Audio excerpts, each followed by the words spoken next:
Welcome everyone to an overview of the first of the hopefully recurring Pit Zine. This is not a review in the normal sense because I actually had a lot to do with getting the zine off the ground. I collated it, edited it, helped get it published and everything. So it's not a review per se because it wouldn't be fair to review my own work, but I still wanted to let people have a look-see at what they can expect from it. It should be free to download and available from Lulu as an at-cost print. So you can get a print just like this. It came out to about $6.40 USD, but it's the highest quality printing settings available, so you should be pretty pleased with the quality when it arrives. This is actually a misnomer on the front here. It says summer 2020. This is actually being published in the winter of 2020. Should be available really soon here in November, and when it is available, I will make sure to have the links to the Lulu page and the Drive-Thru RPG page for the PDF version available in the description to this video. And that way you can get a copy if you like what you see. As you can see, it's a co-op OSR zine, which means lots of people helped in the production of it. The cover was done by Leo, or LFOSR. Great artist, a nice friend of mine as well. He's been doing some odd jobs for me, some contract work or commission work for my table games. He did a logo for me that really went over well with the players. It was really cool. Good guy, so I would recommend him for the various art projects you have. He did the entire cover and a lot of the artwork within the zine too. It turned out really nice. On the back, you can see that it's the issue number 1, first edition. I'm sure there'll be a second edition sometime, probably some edits. I went over it a few times, but you know, it's hard to catch everything by yourself. And the 2020 year. A little blurb on the back about what you can expect within, and of course the OSR Pit logo. The cover is pretty cool. I think it's supposed to be an Earth Kraken, but I'm not really quite sure exactly what it's supposed to be. Either way, it's evocative and pretty neat. Since it's printed through Lulu, you can't get the interior of the cover printed, so that's one thing that's too bad, but it is what it is. And I like to have the opening pages usable. So what you see right away is, of course, the table of contents, which I did design. On the rear inside cover is the credits section. So you have your credits available here, as they're not labeled in the table of contents section to keep it nice and clean. So if you're looking for an individual person's contribution, you can flip to the rear and find their name here in the back.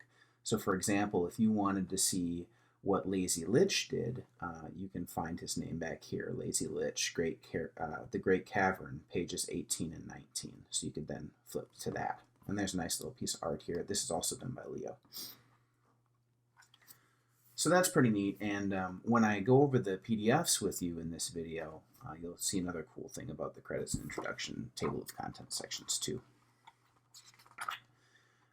If we look at the interior spread, this one is by Lone Archivist, so it's a saddle stitch zine, and it's funny, you'll actually see some crossing out within this. This was my draft copy, so I find it hard to edit directly on a screen, so I printed out a copy first and then went through with a pen and crossed things out and did some adjustments, so you can see that I had some capitalization things here and I adjusted some stuff, so you'll see that throughout. So this isn't exactly what you're going to get, but I wanted to give you an idea without having to wait another week for Lulu to provide a copy for me of the finalized version. So if you see an error, assume I got it, but if you find one that I didn't find, please let me know and I'll make sure it gets edited for the second edition of the zine. But anyway, back to this one. This is the well at Evansfjord by Lone Archivist. This was pretty difficult to get working right, and what I did is we went with a full bleed, and that way you can get the full print across the way. So I took full advantage of this nice piece of art he had down here that spanned both pages of the spread. And that way in the middle spread, which you want to see the full page, I took full advantage of it because you have this cool artwork at the bottom. So that's how I leverage the middle spread. So I think I did a pretty good job of having a quality front, rear, and middle, even though the interior covers aren't printed. So I think I used them to their full, their full advantage as I could out of them. Since this is kind of a fireside chat, I'm having a beer. I hope you don't mind. Oh, as long as I'm talking about full bleed settings, I might as well show you. This is a really cool piece of art by Border Charlie. We needed to pad out the page count by 2 more pages because we didn't have enough contributions that were ready to go, and in order to get the saddle stitch to work right, instead of having a blank page, I did another full page 2-piece and took full advantage of the full bleed settings with this neat piece of art. I thought it was just really cool. With the whole metal sign. There's some Iron Maiden going on in this one. So that's a really nice one. And you can see how good the colors came out from Lulu. I'm really happy with that. I'm not too happy about how I think on this one there seemed to be a printing error in that in the bottom corner these bubbles appeared to have gotten crimped off from the Lulu print. In an offset that wouldn't happen, but it seems that they got a little bit tweaked. So when I went through and edited this, if you notice these crimps, what I did is I moved them all a little bit further in and a little bit further up, although it was a little difficult on the left because on a lot of them it gets really close to the text. So hopefully that's not an issue in the final print, but if it does get cut off a bit, that's just Lulu printing for you. And while the colors are good, I guess they're, full machine cut isn't all that great. So hopefully the tweaks I made help on that, but if not, oh well, minor issue I think for a free zine. So if we look at the intro section, this was done by Kingroy. So he wrote a little blurb here thanking everybody for reading the zine, and I edited everything in here. And here's another change I made. Instead of 1d8, I cut out the 1, so the tables just say d8. So we start with some art and introduction. We go into talking about the pit setting, why the town named Towatuni fell into it, and some reasons why exploring it is a bad idea. This whole introduction section was put together by Kingroy, and I edited it to kind of make it look nice. It uses a little bit different format. Usually we use a 2-column format, but the intro is using a single page full format, which actually makes the whole zine look really nice as you flip through it. It goes in a little bit into the groups and factions of Towatuni, some locations that you could find using this inherent setting, but the setting isn't required. You can, strip it out, find stuff you like that doesn't adhere to the setting, and I even have a review in here. So it's not all related to the pit setting, although a good amount of it is. This one is by Sunken Planets. I love this artwork. It's just so cool with the rat people and the, I guess it's either a tunnel delver or an archaeologist. I don't really know who it's supposed to be depicting, but it's just absolutely fantastic, reminiscent of, some kind of childhood, kids book kind of thing. It's just fantastic. And it goes into some types of people you meet. I edited all of this stuff too. Getting the digits to sit right was actually pretty challenging because I think this one came in as an InDesign format, and I had to move everything into Affinity Publisher.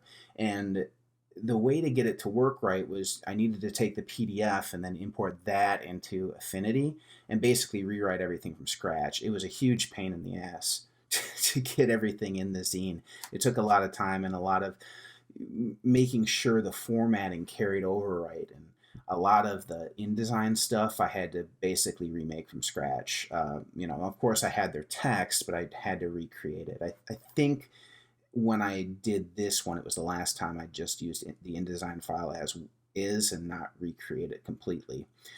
There's another great art piece down here, and I kind of like how I got the corner to go over it and the Geas to go over it too. I think it looks really sharp. Here's another nice art piece of Towatuni. I forget exactly who did this one. It should be in the credits, I think, but this is still technically was part of Kingroy's introduction, if I remember right. This piece over here is pretty cool. It goes into, it's almost like a little mini game of how to explore the pit in an archaeological style. It has this really neat, overly wordy scientific guy writing it letter, and then on the next page, which is unique because most stuff is next to each other, but I had the picture of Towatuni here, and then the letter, and then there's a little game right here, and then this is the final single page spread. But the game is basically you roll some die on an 8x8 square grid, plot the charts out, and then it's a little bit like Battleship, and then you can find stuff in the pit, everything from a library to a palace, and it's got all kinds of crap you can uncover and get money for digging away and finding stuff within the pit. It's actually one of my favorite things in the zine. Although I like it all, it's all really cool. This is some stuff about the flora and fauna you might find, or excuse me, flora and fungi you might find in the pit. They all do weird OSR kind of stuff. Some eat your brain, others explode, I think, or maybe it's not the flora and fungi that explode, but there's something else that explodes. It's deadly and fun, and I'm sure to provide a lot of craziness for your table games. This section is the by Reptilian Esoterica. It's about the tunnel dangers, denizens, and encounters. There's all kinds of crazy stuff in here, and it was really fun using these designs for the tables. This is a 1d20 table, but we tried to adhere to this style all the way through. One of my favorites, it's just really funny, is this man on the ceiling. You're in the pit, and you can encounter a man who's walking on the ceiling, and he goes, "Hey, you're walking on the ceiling, what's going on?" And so you're kind of confused about who's on the ceiling, and it's kind of just a crazy encounter with no real danger. It's just fun. Another one that I really liked is this ornate animated skeletons. They're sitting at a dinner table, and they're pretending to eat food, but they're skeletons, so of course they can't eat, and they're asking you about what's going on the surface, and oh yeah, tell me about the so that one's really fun too. And if you entertain them, they give you a reward. So I thought that was a neat little fun encounter. So there's all kinds of good stuff in here. It's a really good section. This next one is the D100 Oddities Table by Border Charlie and Mr. Veckel, and this, oh man, was this a pain to get right, because I didn't want anything to be larger than one line long, so it had to be succinct as I wrote it. So they gave me the D100 table, and then I had to make everything into one line, and then figuring out where to use commas and where to use semicolons, I was tearing my hair out by the end of it, but I'm really happy with where it finally ended up. I used a lot of semicolons to break off a description of something to still make it read and be descriptive. So another one is here's an example, is number 27, a rolled canvas portrait, semicolon, always changing. I don't remember exactly what it originally read, but it was probably something like a rolled canvas portrait that is always changing. And of course that was too long and broke into 2 lines, so I had to get it down. So how do I make it succinct while still explaining that it's always changing? So that's the format I did. And some of these are really crazy and fun. I think my favorite, if I can find it, I don't know exactly where it is, but, oh, here it is, number 19. Nearly empty bottle of Oh No perfume. That's a good one. And of course, that's not to mention the artwork, which is absolutely fantastic. The vibrant colors really pop, and I like the ink and the quill set. That's really cool. This is more artwork by Leo, I can tell. He wrote the whole thing, I guess, Leo. So that's LFOSR, did a lot of the artwork, great guy. This is the stuff that explodes. It's the, is it the Magnastone? No, that's the stuff that is... The Magnastone is a magnetic ore that's used in traps and stuff, so that's pretty neat. Here's the one that explodes. The Malor, an amorphous liquid metal material often found in small deposits near magma or areas of extreme heat.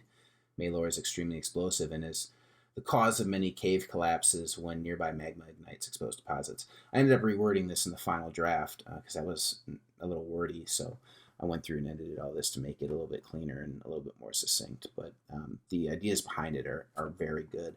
The mineral maggots is really neat too. They're crawling maggots that are about the size of a rat, and there's a bunch of gems and diamonds embedded in their bodies. And maybe it's not, confirmed or not, but they might have something to do with earthquakes if you kill them. So a little fun you could have there. And the teleport is a really cool one too.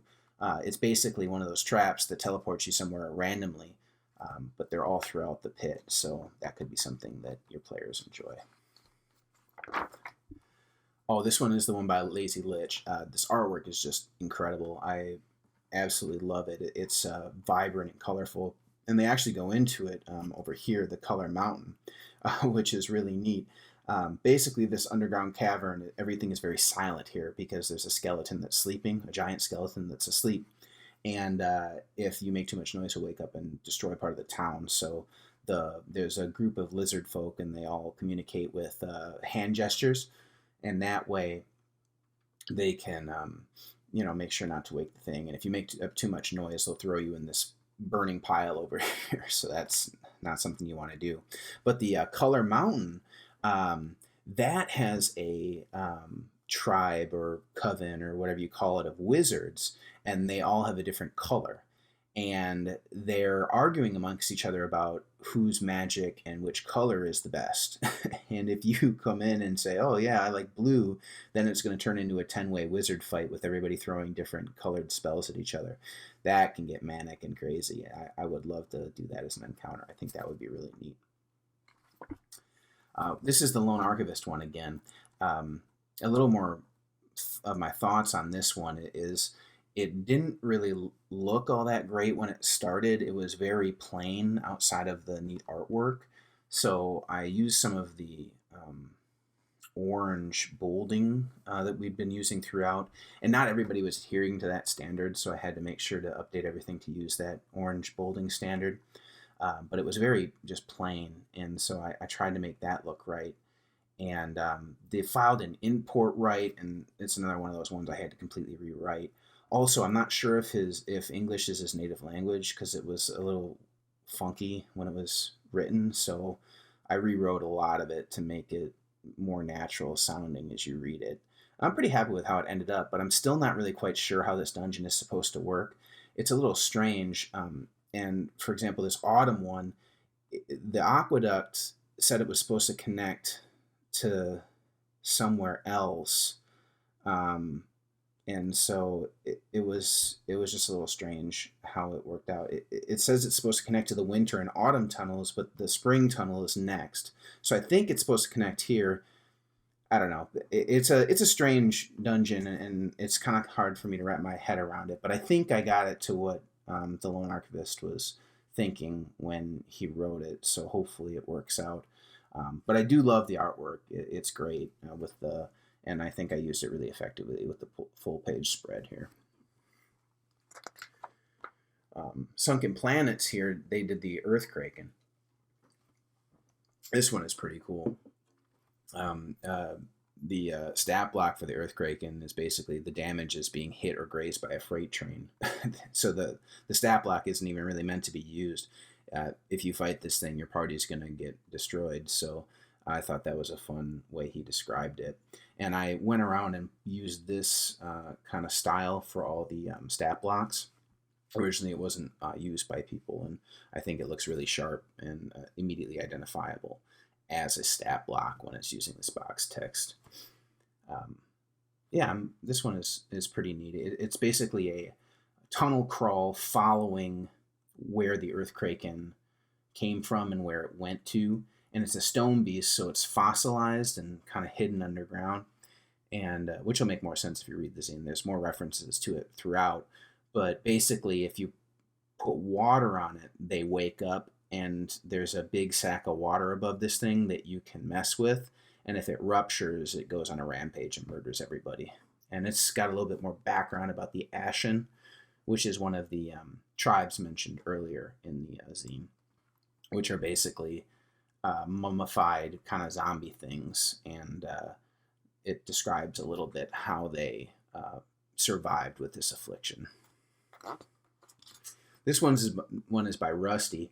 Rusty's a buddy of mine. He's kind of manic, but he's a good dude. And this one is pretty crazy of how it works. The artwork is really neat too. It was by his friend. The details on who did the artwork is in the credits section. But he sent me a Word doc and wanted me to put it in the zine, so I wrote everything up and formatted it right. So it looked good, and I think it turned out really nice. We have the stat block again. We got a cool table right here, and basically the snowman, when melted, is in a pool of water, which is called his gender fluid form. And then if you jump in the water, or if somebody gets submerged in the water, their sex changes, which is a little funny play on words. So that's kind of neat. That was all Rusty's writing, though. I just put it in the format and got it in the zine. And the encounter is pretty neat. He's got a bunch of stuff in this chest that's at the bottom of the water when you meet him, and then he can form and take all the stuff and equip it. So either way, whether he's melted or if he's in a full form, there's a neat encounter around it. And actually, one of my favorite parts about this is once the combat begins, have two of the characters standing next to each other look up to see a mistletoe. They must spend the round kissing, then save or end up frozen to each other's faces. And I just thought that was really funny and clever. Oh, we're under the mistletoe, and then you got to kiss, and then you do the save or you freeze together. So I thought that was fun. This one is a review of Willow. That one was by me, so you can see that on my channel. There's links on the OSR pit to a written version of this there. I just put it in the zine format, updated the artwork for the out of 20 logo, and put the QR code in here so you can scan it if you want to, so you can go right to the video. Not much else to say about that. The Angler Toad and the Lighthouse Keeper. This one is neat. It's a giant toad that's like an anglerfish from underwater with those lamps. And basically, the toad will do all kinds of eldritch stuff to try to murder you. It's an ambush predator. It's pretty neat. The hardest part about this one was getting the stat block to work right, because it was very complex and very long. So I truncated it down, and I think it makes good sense now, although it's still a little bit wordy for an OSR monster, but I think it's pretty good. It's easy enough to understand if you wanted to run this monster. And it's kind of got this whole Stairway to Heaven theme going on, which is really neat. This one is the Tower and Prostrate. So this came in by Landon Pellish, and after he submitted it, I couldn't get a hold of him. It was originally 5 pages when it was supposed to be 4 pages, so I actually had a lot to do with this one. I had to condense it down to 4 pages, get the right full-res version of the artwork. I'm almost 100% sure English isn't his native language, so basically I had to rewrite everything. But I think it turned out really good. In the final version, there's a good table here rather than 1, 2, 3, 4. I put in a legit table. But there were a lot of NPCs, which are on this page now. NPCs met in the bazaar. And there was a whole page of these things. So I cut it in half, and then I got everything to fit into 4 pages. So I'm pretty happy with how it was. The only encounter of this one that isn't as it was originally written is the Many Doors one, which is basically walking through doors to spell tower. I think all the doors were in one room before, and each one, there was one of each letter of the alphabet.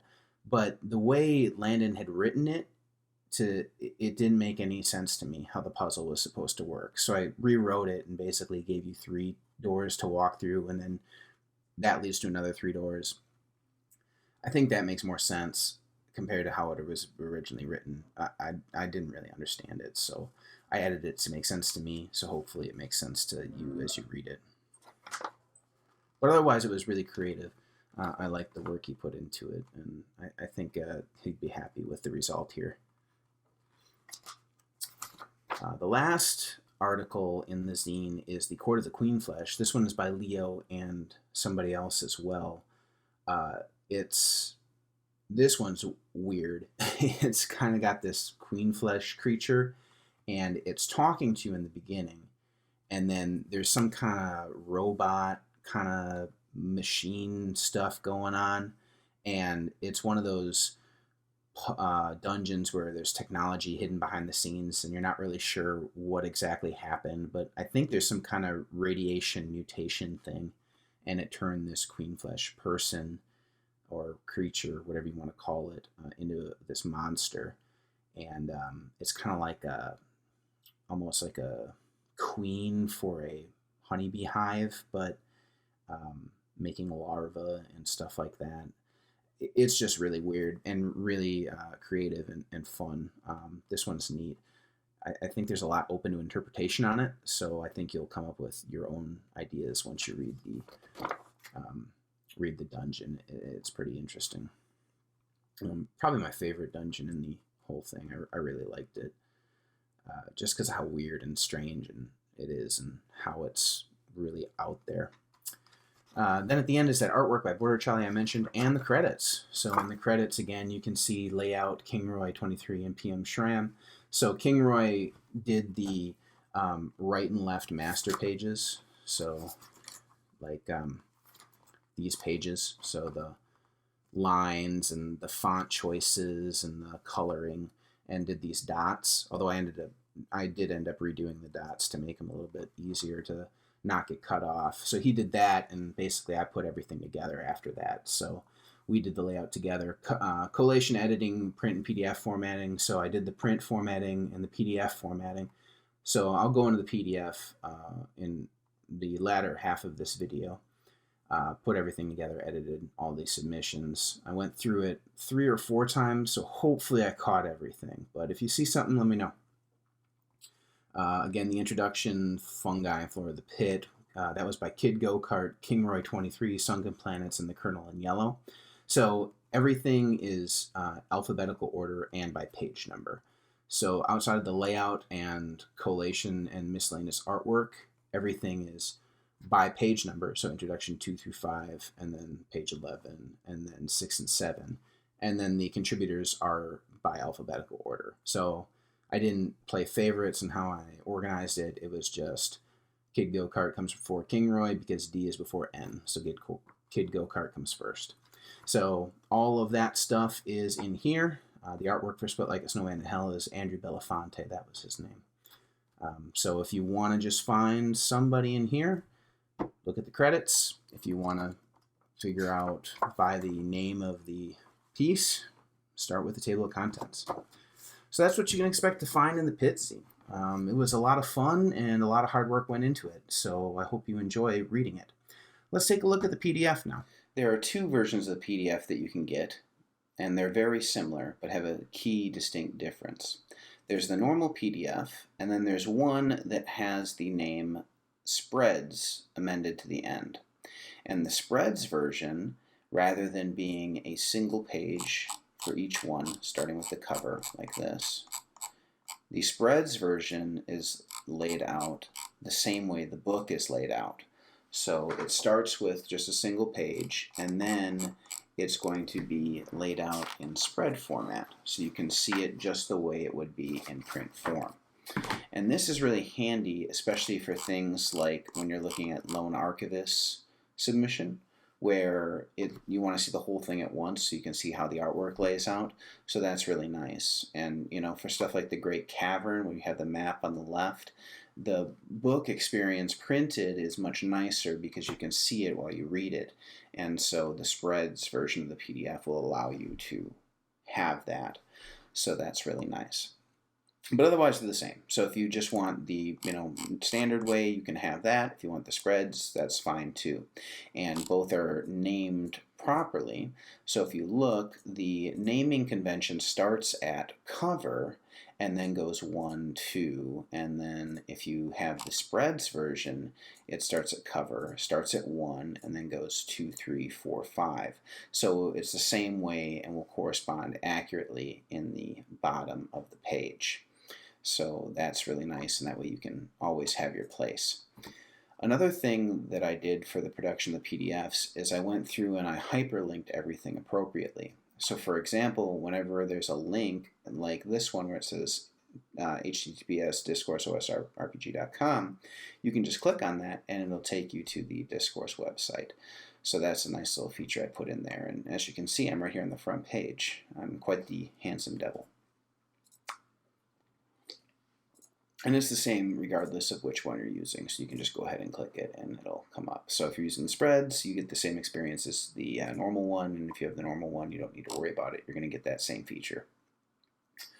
In addition, what I did when making these is in the table of contents, I linked all of the submissions. So that way, if you're reading the PDF, you can just click on what a submission you want and it'll take you right there. So for example, if you want to go ahead and look at the D10 resources found in the pit, you can just click on it and boom, you're right there.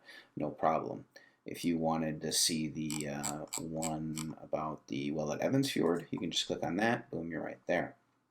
And to make navigation even easier, what I did is if you want to go back to the table of contents, you can just go ahead and click on the title of the submission. Boom, right back at the beginning. So you can navigate the whole thing really easily. And if you wanted to go to the credits section, you can also click on the author, and that'll take you to the credits page. So you can navigate the whole thing really easily just with these hyperlinks I embedded in the document. So again, you just noticed what I did is I clicked on credits and that takes you right back to the beginning. And it's the same if you use the single document. So D20 back here, the Great Cavern, and then you would just scroll down to this one and you could click on their author's name and it'll take you to the credits. Credits takes you back to the table of contents. So I think that little tweak makes it really easy to navigate the PDF document. So even though you don't have it physically in your hand, this makes it easy to use, which I think is one of the things that's really important in designing a PDF document. In addition, what I did is if you go to the credits section, these are also hyperlinked. So anytime it says pages, you can click on that and it'll take you to that section. So, for example, the Great Cavern, page 18 through 19, you can click on that and it's going to take you to the Great Cavern. So you can navigate the PDF document really easily. And again, it doesn't matter if you're using the spreads version where you're looking at the spread pages or if you're looking at the single issue. You can just go ahead and click on whatever you want and fly around the PDF document really easily. And then there's even within here, one of the submissions references a table within the document. Let me see if I can find it. I believe it is, well, Leo's has one, I know. He references his own table from the Core of the Queen Flesh. It doesn't really make much of a difference here because it's right on the next page, so it's just over here. But it makes a little bit of difference if you're using the single one. So if you go over here, he's got a effects of meat sack vapors table. So if you click on that, it takes you to the meat sack vapors. But there's another one in here. I believe it's not the angler toad, is it? Well, anyway, there's one more submission that references a previous table, and you can just simply click on the table and I'll take you to it. It's also, oh, here it is right here. So in the Grave of the Earth Kraken, it references the D100 Tunnel Oddities Table. And you can just click on that and it'll take you there. Those are really only the things I saw worthwhile of connecting next to each other. A few of the other things referenced other pieces of the document, but I didn't find them pertinent enough to hard link to each other. That may have been the wrong decision or the right decision, I don't know. But I think I did a lot to make the PDF fun and easy to use. And I hope you enjoy looking through it. So that's really it for this zine issue. It's free. Go download it. Buy a print copy. It's at cost, so we're not making no money on it. We did it for fun and just because we could. So I hope you enjoy the amount of work I put into it and the other contributors as well, and I hope you really like it. So thanks.